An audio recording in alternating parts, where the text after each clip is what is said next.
They stole his first term as president.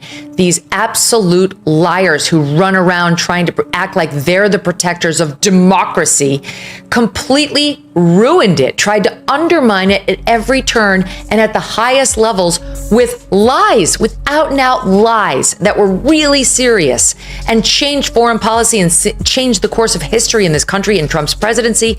And there must be accountability. There has to be actual criminal accountability for those who lied. And I can't wait to see this administration. When reality didn't match the script, it was never framed as a failure of Hillary's strategy or her connection with voters. Instead, it was painted as a national mistake, a fluke that disrupted the natural order.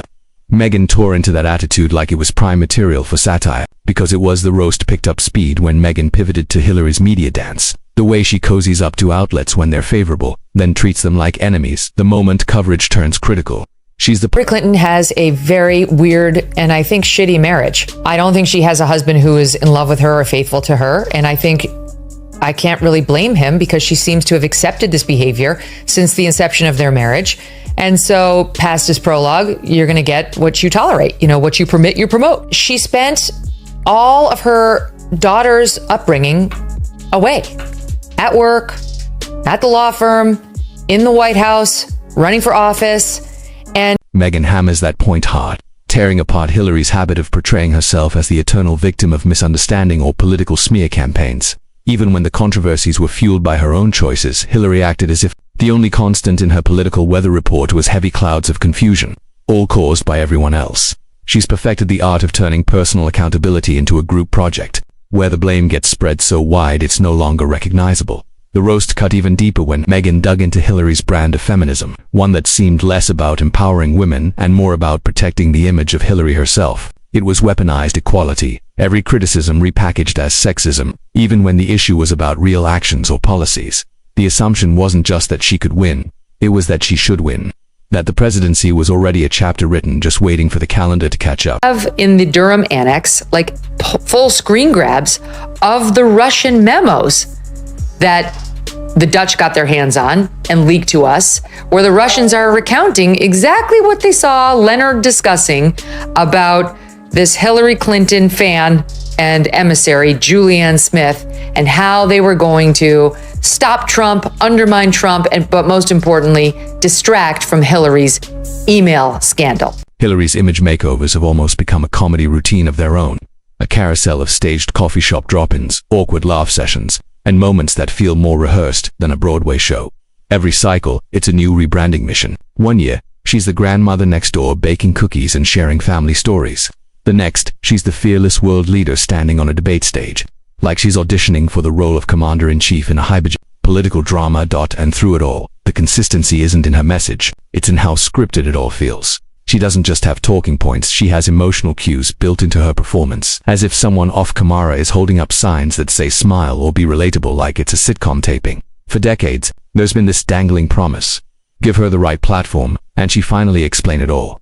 But every time that moment comes, it's just another round of vague phrasing, evasive pivots, and rewritten history. It's not an explanation. It's a long-running exercise in selective memory. Doing all this, and back to Hillary, you know, the whole, she has a hat she's tweeted herself out wearing, but her emails. She's tried to turn it into this ridiculous joke, like, oh, but the moon landing, like you nutcases who are still railing about this made-up scandal, this thing that, you know, you've used to try to unfairly tar me. She did need to distract from that email scandal, which was around her neck like an albatross. Trust me, we were covering it every night on the Kelly File at Fox News. She had clearly violated the law with that homebrew server that had been accessed by foreign agents. She compromised national intelligence information. She did things she would never have allowed anybody at the State Department to do under her. And while Hillary has mastered the art of presenting herself as a tireless advocate for women, Kelly wasn't buying it.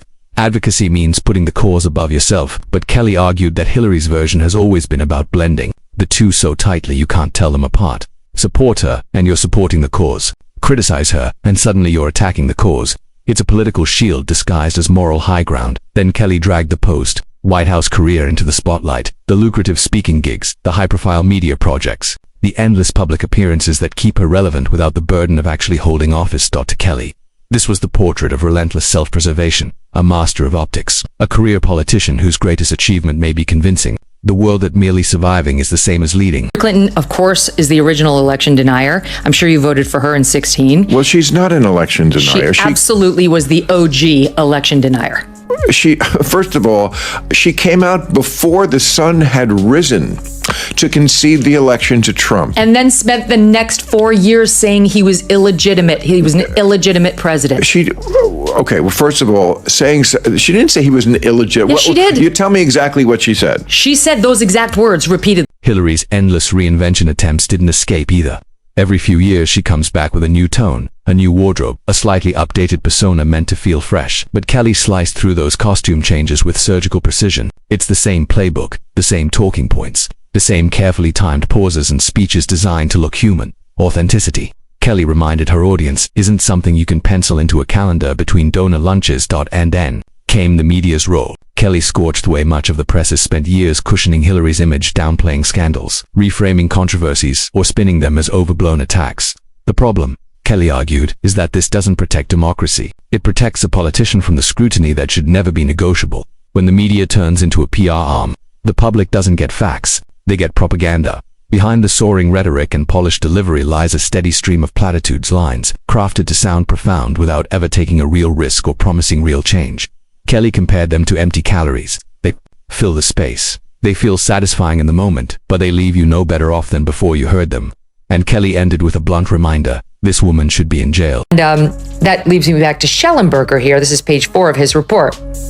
He says, he writes as follows: the Russian reports, again, that the Dutch spied on, that we got our hands on, also claimed, and listen to this, I mean, you probably already know this stuff, Glenn, but claimed that Attorney General Loretta Lynch, okay, this is back in 2016, people, remember, Obama's president, Loretta Lynch is his Attorney General, and her DOJ/FBI are investigating the Hillary Clinton email scandal.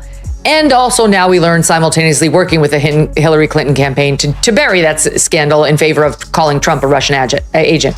Okay. The 2016 campaign was an open wound Kelly had no problem pressing. She tore apart the arrogance of a campaign run like a coronation tour, one that assumed the public's support was guaranteed. Hillary didn't run on inspiring people. She ran on convincing them there was no alternative. Kelly shredded the express-filled aftermath too, the endless list of reasons Hillary gave for losing, none of which ever admitted the simplest truth. She was the wrong candidate for the moment, disconnected from the very voters she believed were already in her pocket. And Kelly didn't stop at political missteps. She went after the Clinton Foundation like it was a soft underbelly. No one dared to touch the speeches about transparency, the promises of integrity, all while running an organization that blurred the line between philanthropy and political influence so much that it became impossible to tell where one ended and the other began. Kelly didn't hold back. To her, it was nothing more than an access machine dressed up as charity. Okay. I mean, she conceded the election. Whether you're interpreting her disappointment at losing it as the same thing as Trump not conceding it, I don't know if that's where you're getting it from. But again, it's a tremendous false equivalency.